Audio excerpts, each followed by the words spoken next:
Hi, my name is McKenna O'Toole, and today I will be helping you better understand more about gifted and talented students. All my information comes from the textbook Special Education Contemporary Perspectives for School Professionals by Marilyn Friend. We'll be going over 3 different topics, including recommended educational practices for students who are gifted and talented, perspective of parents and families of students who are gifted and talented, and the trends and issues that affect students who are gifted and talented. We will start off by talking about educational practices for students who are gifted and talented. There are 4 different practices, the first one being curriculum compacting. This is when educational practice in which the goals of an instructional unit are identified. How the student performs all or part of the goals is documented. The next is acceleration. This is the practice of advancing learners through levels of curriculum according to the individual achievement or performance. Next, have enrichment.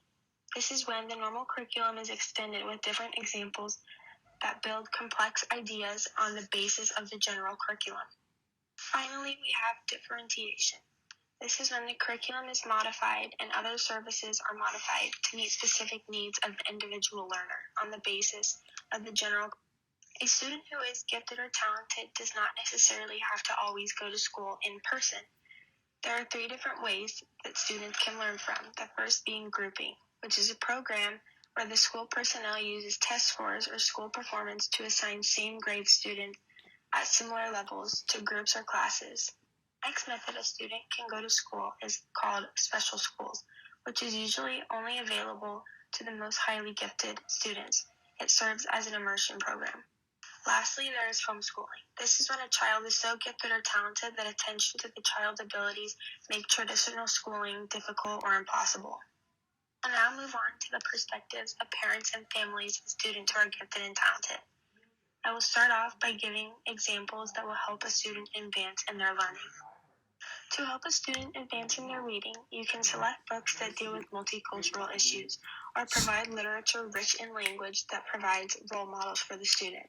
Help a student in writing, you can find a writing program that encourages different ideas of literature, or you can also encourage personal journals. To help a child improve their verbal expression, you can provide opportunities for students to speak in public, or you can teach oral presentation skills.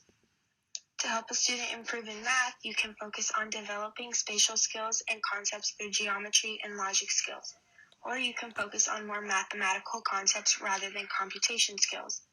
To help a student advance their knowledge in science, you can provide naturalistic scenes, such as going to a local pond, or you can provide basic tools for the student to use, such as a magnifying glass or binoculars.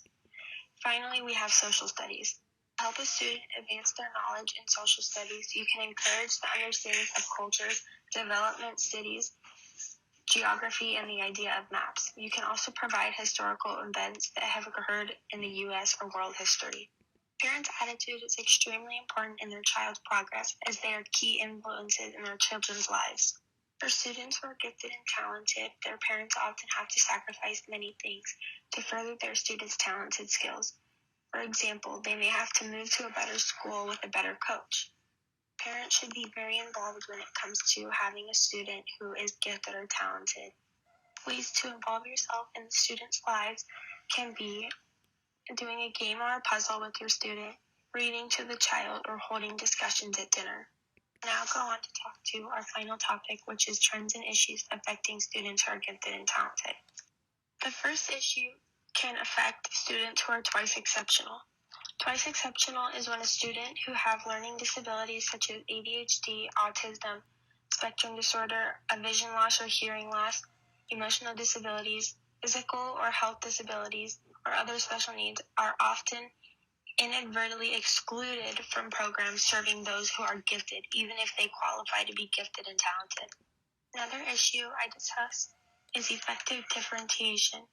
The common misinterpretation for this is students who are gifted and talented will receive a totally different program than other students. This is not necessarily true. Thank you.